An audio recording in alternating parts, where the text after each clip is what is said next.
third mind, Vextal's primary heart skipped a beat as the unknown vessel materialized through the defense screen like a phantom through mist.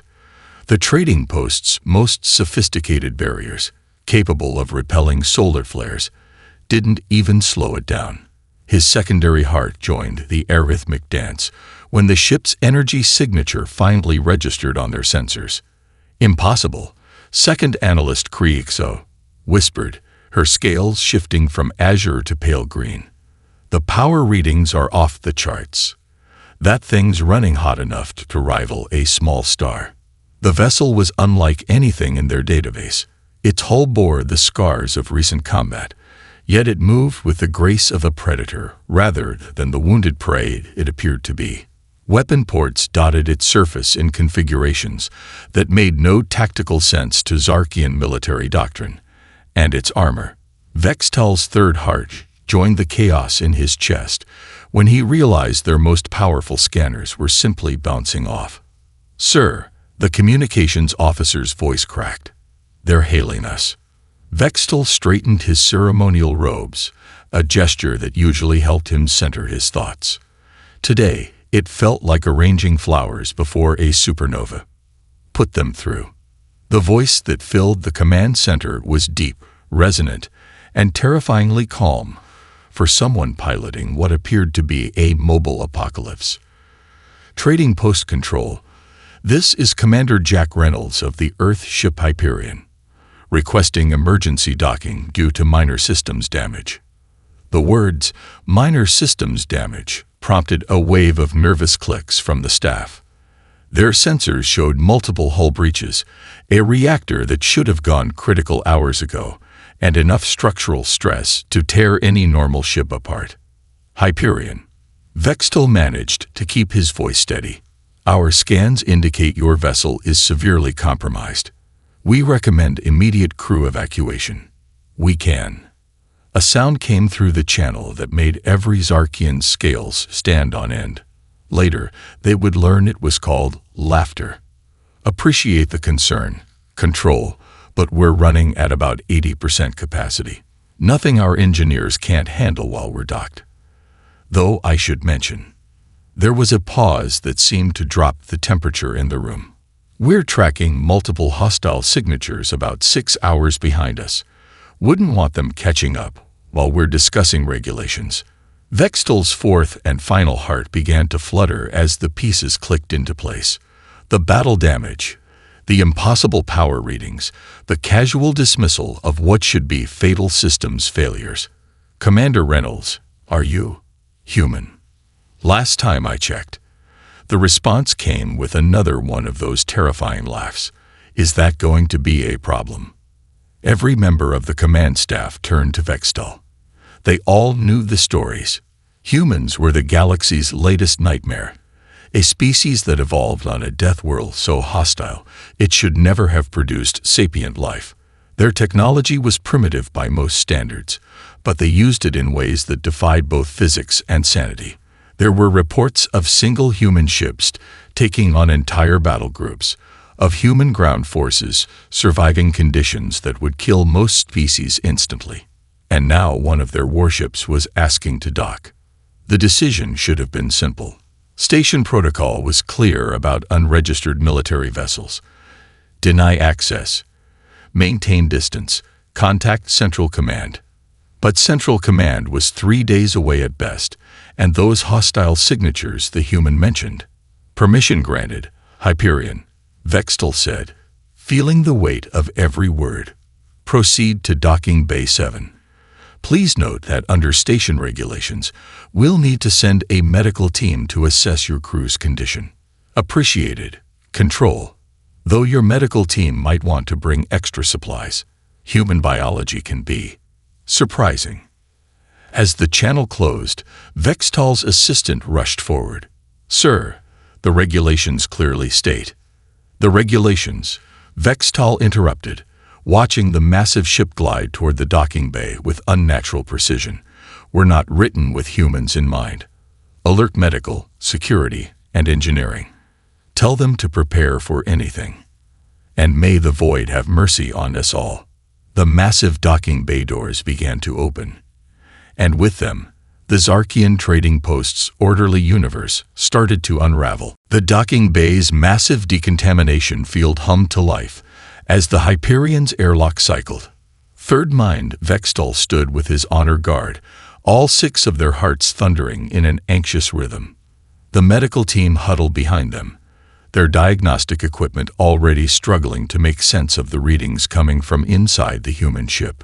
"Sir," Second Analyst Kriegsa whispered, her scales now a mottled pattern of fear white and curiosity blue. "The environmental readings from their airlock. They can't be right."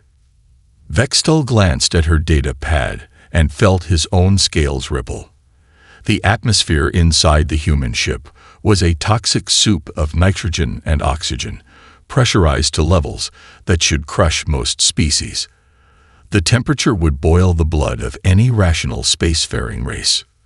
The airlock door split open with a hiss of superheated air.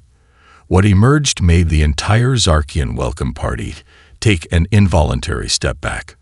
The humans moved like living shadows, their black environmental suits making them look like creatures born from the void itself.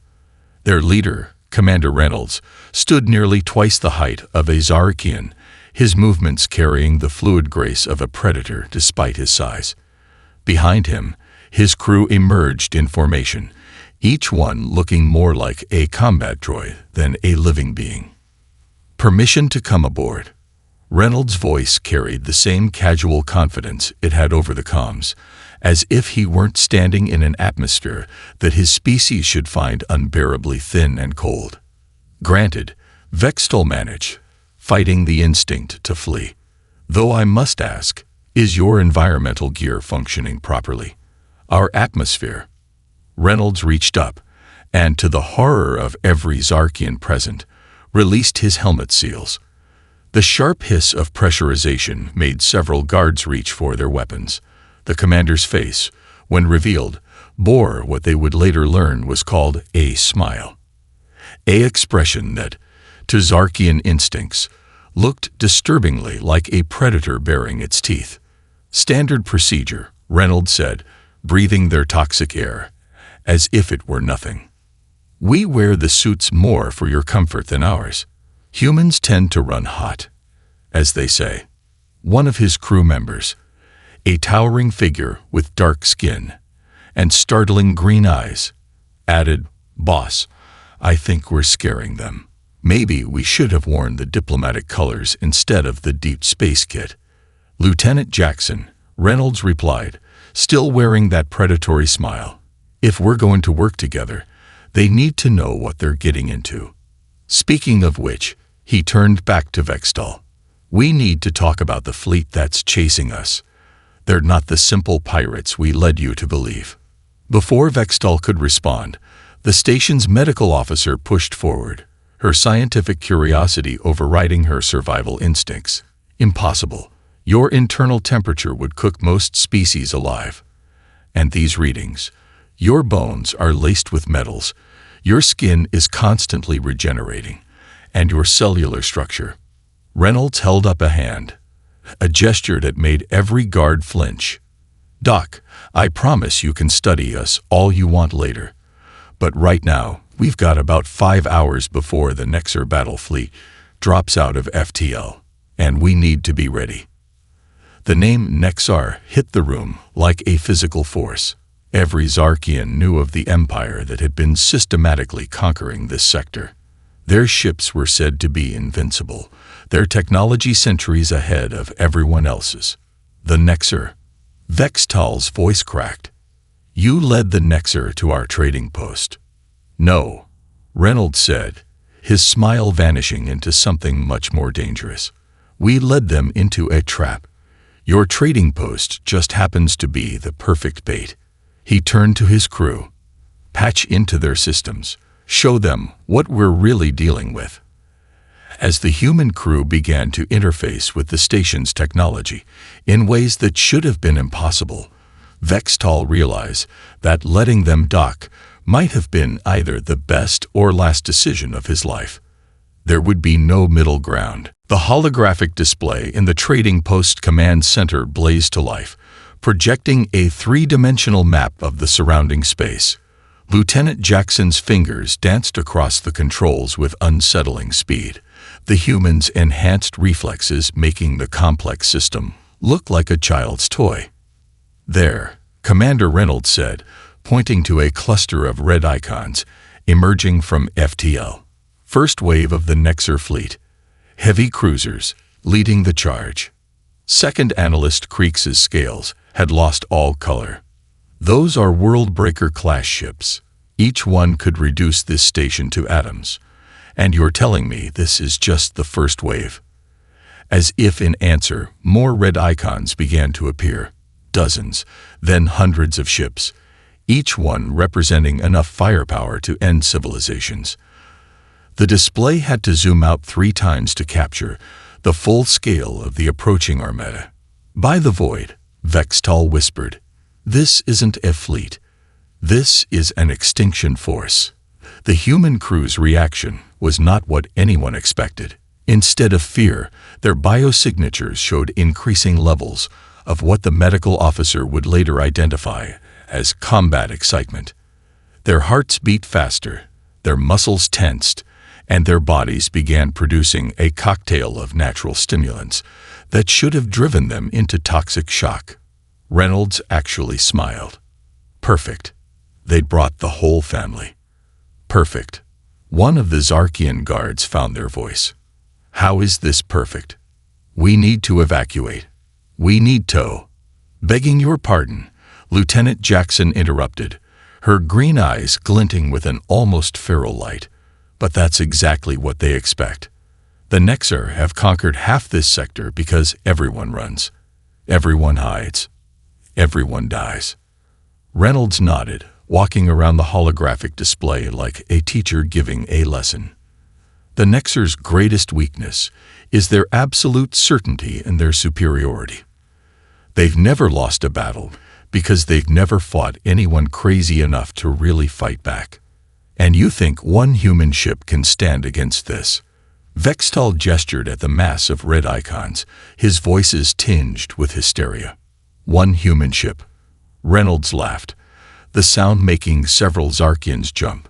"No, that would be suicide.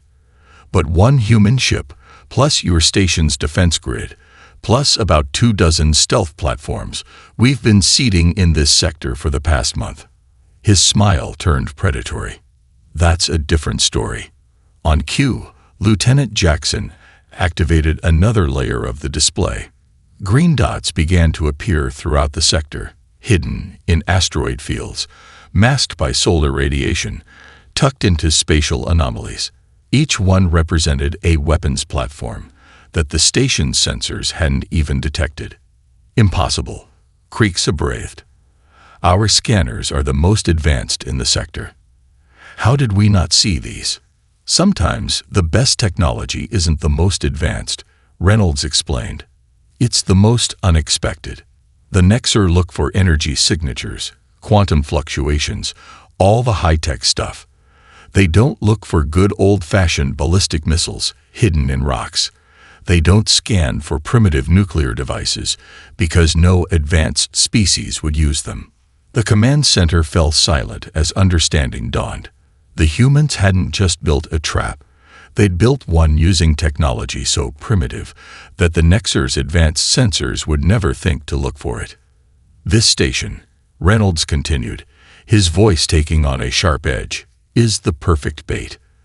The Nexer will come in fast, weapons hot, expecting to find one damaged human ship they can finally add to their trophy collection. Instead," he made a gesture, and the display showed firing solutions, attack vectors, and killing zones that turned the entire sector into a giant web.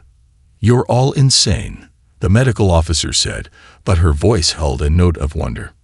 "That's humanity's secret weapon, Doc." Lieutenant Jackson's smile matched her commander's. "We're just crazy enough to make the impossible possible."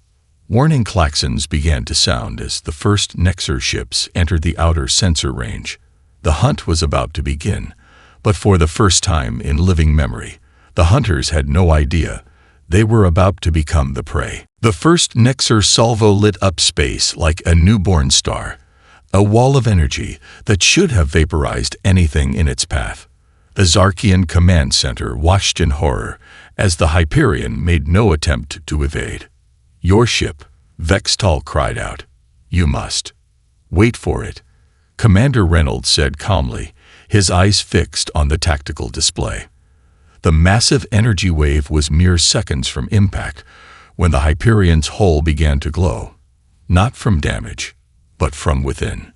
Releasing emergency plasma vents, Lieutenant Jackson announced, her fingers dancing across the controls. Creating sensor shadow in 3, 2, 1. The ship deliberately vented its own plasma, creating a cloud that the energy wave slammed into. Instead of destroying the Hyperion, the blast scattered, creating a brilliant display that temporarily blinded the Nexer's advanced targeting systems. "Elementary physics," Reynolds explained to the stunned aliens. "Their energy weapons are looking for solid matter to impact. Give them something better to hit." And he grinned as the Hyperion emerged from the other side of the cloud, completely untouched. "Now it's our turn." What followed defied every known rule of space combat. The human warship moved like a maddened beast, deliberately taking grazing hits to its armor to position itself for perfect counter-strikes. Each impact made the Zarkians flinch, but the human crew treated their damage reports like score updates in a game. "Hull breach on Deck 3. A human officer called out. "Perfect," Reynolds responded. "Vent that section.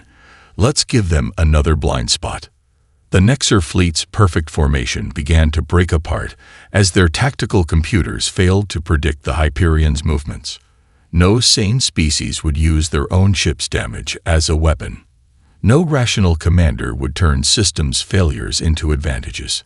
"They're trying to surround us," Jackson noted, her voice carrying an edge of excitement that made the Zarkians' scales ripple. "Permission to show them why that's a bad idea, sir." Reynolds' smile grew wider. "Light M up, Lieutenant. All platforms. Execute Pattern Delta." Across the sector, the hidden weapons platforms came to life. But instead of advanced energy weapons, they launched what looked like solid metal projectiles. The Nexer's shields, calibrated for energy attacks, failed to stop the primitive kinetic weapons. "Railguns," Reynolds explained to the astonished aliens. "Sometimes the old ways are the best ways." The Hyperion suddenly dove toward the station's gravity well, a maneuver that should have torn the ship apart. The Zarkian engineers watched their instruments in disbelief as the human vessel used the gravitational forces to slingshot itself through the heart of the Nexer formation. "Structural integrity at 40%. Someone called out. "That's why we have backups," Reynolds shouted back. "Reroute power to forward batteries. Let's show them what a primitive ship can do." The Hyperion's main guns opened up, not with energy beams or plasma, but with a storm of accelerated matter that ignored shields and tore through the Nexer ship's advanced armor like paper. The alien fleet's perfect coordination shattered as they tried to adapt to combat tactics that hadn't been used in centuries. "Impossible," Creeksa whispered, her scales shifting through colors so fast they blurred. "They're actually winning. Against the Nexer. With technology we would consider obsolete." "Not winning yet," Reynolds corrected, though his eyes gleamed with battle joy. "But we've got them right where we want them. They're so busy looking for advanced threats that they can't see the simple ones coming." He turned to his crew. "Prepare for maximum burn. Let's show them why humans don't fear the impossible." The Hyperion's engines began to glow with an intensity that made the station's sensors scream in protest. The human ship was about to attempt something that would either change the course of the battle or tear itself apart in the process. And based on the grins on the human crew's faces, They couldn't wait to find out which. Chief Medical Officer Zexra had seen many things in her long career at the trading post, but nothing had prepared her for the scene in the Hyperion's medical bay. The ship shuddered under another direct hit, yet the human engineers continued their work as if the constant threat of death was nothing more than a minor inconvenience. Multiple casualties coming in, a human medic called out. Engineering took a hit. Zexra and her team readied their equipment, expecting to perform last rites for the poor souls caught in a hull breach. Instead, they watched in stunned silence as 3 engineers walked in under their own power, despite injuries that should have been fatal. Got clipped by a power surge, one of them said casually, her left arm showing signs of severe plasma burns. Need a quick patch so I can get back to work. Your nervous system should be in complete shock, Zexra found herself saying, as she scanned the woman. These readings, your body is actively fighting the trauma, and these cellular repair rates are pretty standard for humans, the engineer interrupted. We've got built-in redundancies for most systems. Plus, the adrenaline helps. Another impact rocked the ship. Through the medical bay's window, Zexra could see the Nexer fleet's formation breaking apart as the Hyperion's impossible maneuvers continued to defy physics and logic. Found something interesting? Commander Reynolds asked, entering the medical bay. His environment suit showed signs of recent repair and a trickle of red fluid, human blood, Zexra realized, ran down his temple. Interesting doesn't begin to cover it, she replied, her scientific curiosity overriding her fear. Your species, you have healing capabilities that shouldn't exist. Your blood contains microscopic machines. Platelets, Reynolds corrected with a smile. Natural biological response to injury. Nothing special. Nothing special. Your bones are reinforced with natural calcium deposits that make them stronger than most metals. Your muscles can tear and repair themselves to become stronger. Your skin.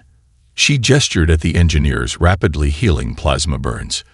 You're not just surviving these conditions. You're adapting to them. The ship's doctor, a human named Martinez, joined the conversation. That's why the Nexer can't beat us. They think technology is the answer to everything. But humans, we're the result of millions of years of evolution on a death world. Our bodies are built to take punishment and come back stronger. As if to prove his point, one of the engineers got up from the treatment table, testing her previously burned arm. Good as new. Better get back before Lieutenant Jackson has all the fun. Commander, a voice called over the intercom. We're ready for the next phase. But the structural integrity is just a number, Reynolds finished. Remember, people, we don't need the ship to hold together forever, just long enough. Zexra's medical scanner picked up another impossibility. The human crew's combat hormones were increasing, their bodies actually becoming more efficient under stress. You're all getting stronger as the battle continues, she said in wonder. The more they hurt you, the harder we fight back, Reynolds confirmed. It's an old human saying. What doesn't kill us makes us stronger. We didn't make that up because it sounds good. We made it up because it's literally how we work. Another hit rocked the ship, this one hard enough to crack the deck plating. The humans merely adjusted their stance, their bodies automatically compensating for the shift in gravity. Commander, Zexra said, her voice quiet. The stories about your species, they're not exaggerations, are they? If anything, they don't go far enough. Reynolds' smile turned predatory as another damage alert sounded. Doc, you haven't seen anything yet. We're just getting warmed up. He touched his communicator. Bridge, this is Reynolds. Begin final approach. Let's show these Nexer what happens when you corner a species that evolved to thrive on challenge. As the commander left, Zexra looked at her medical readings again. She wasn't just watching a battle anymore. She was watching evolution in action. and the universe would never be the same. All hands, brace for reality inversion. Commander Reynolds' voice echoed through the Hyperion's combat-scared corridors. The Zarkian observers in the command center watched in horror as warning lights cascaded across every console. "Sir," Lieutenant Jackson's hands flew across her controls, her enhanced reflexes barely keeping up with the cascade of system failures. "Core temperature is approaching critical. The containment field can't take much more." "Good." Reynolds' single word sent chills through the alien crew. "That's exactly what we want. Begin spin-up for the Mongoose maneuver." The name meant nothing to the Zarkians, but the human crew's reaction was immediate. Grins spread across their faces as they secured equipment and adjusted their harnesses. "The what maneuver?" Vextal asked, his scales shifting to the deep purple of extreme anxiety. "Named after an Earth animal," Jackson explained, her eyes gleaming with anticipation. "Small predator that hunts snakes.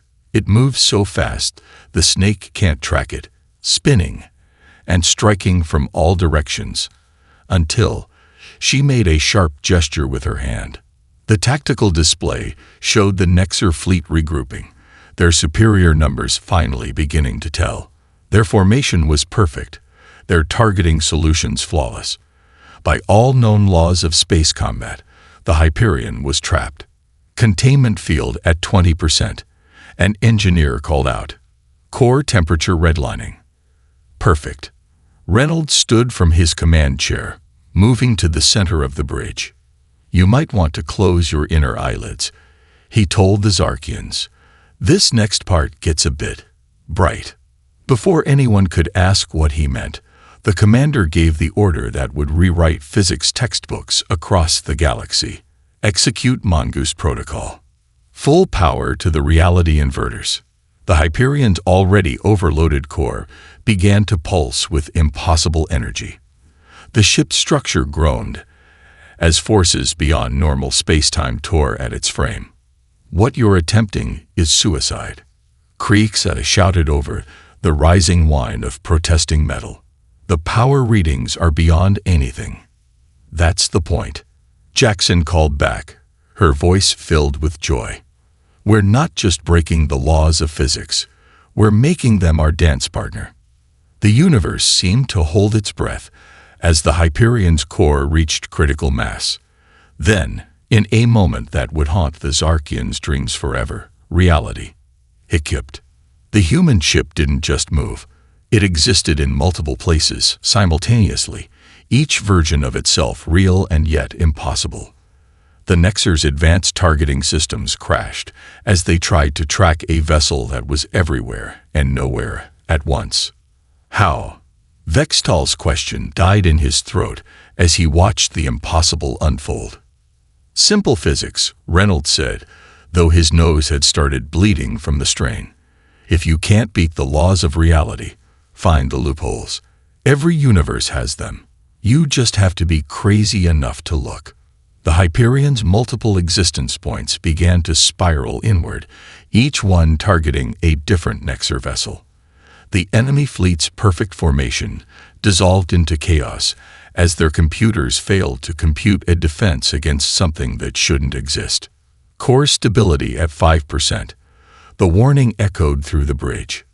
"Hull integrity critical."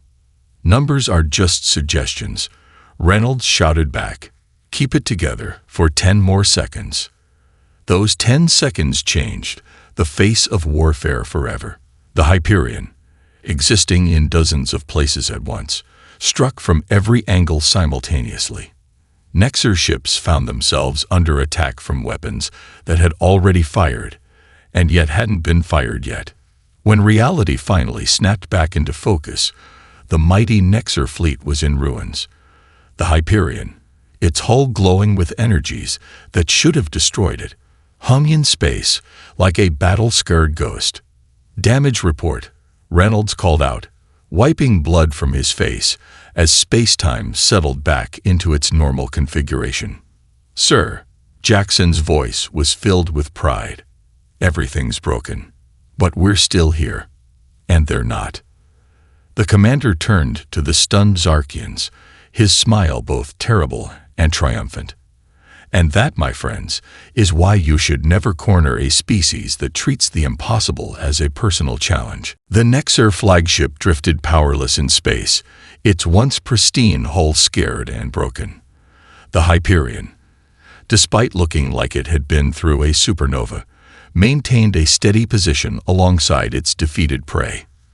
Commander Reynolds stood in the trading post's main conference room, displaying the battle's aftermath on the holographic projector. "You're not just military, are you?" Vextal asked, his scales finally settling into a thoughtful blue-green. This was too well planned, too precise. Reynolds exchanged a look with Lieutenant Jackson before nodding. "Strategic Operations Division. We've been fighting the Nexer for longer than anyone realizes, just not in ways they'd expect." The hologram shifted, showing a galaxy-wide network of what appeared to be primitive human outposts. Each one was positioned near what the Zarkians recognized as lesser species, civilizations the Nexer had dismissed as too technologically backward to be threats. "The coalition of the overlooked," Jackson said with a pride that made her voice ring.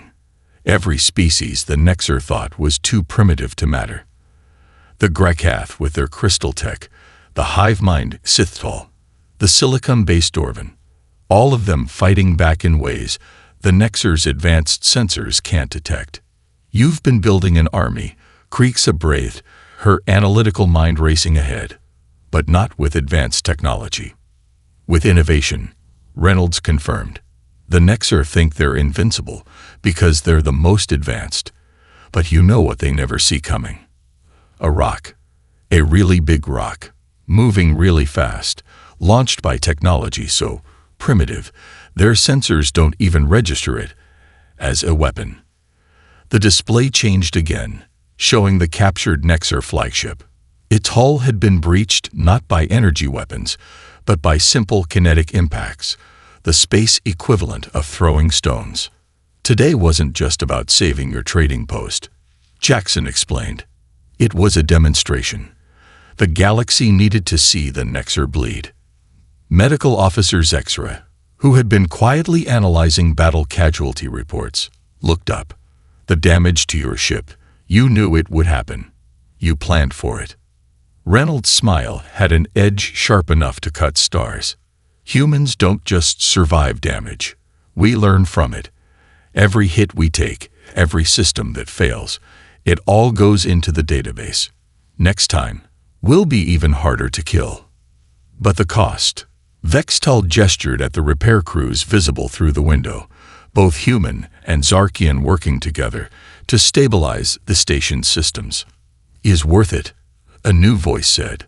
Everyone turned to see a young human engineer enter, her arm still showing signs of the plasma burns from earlier.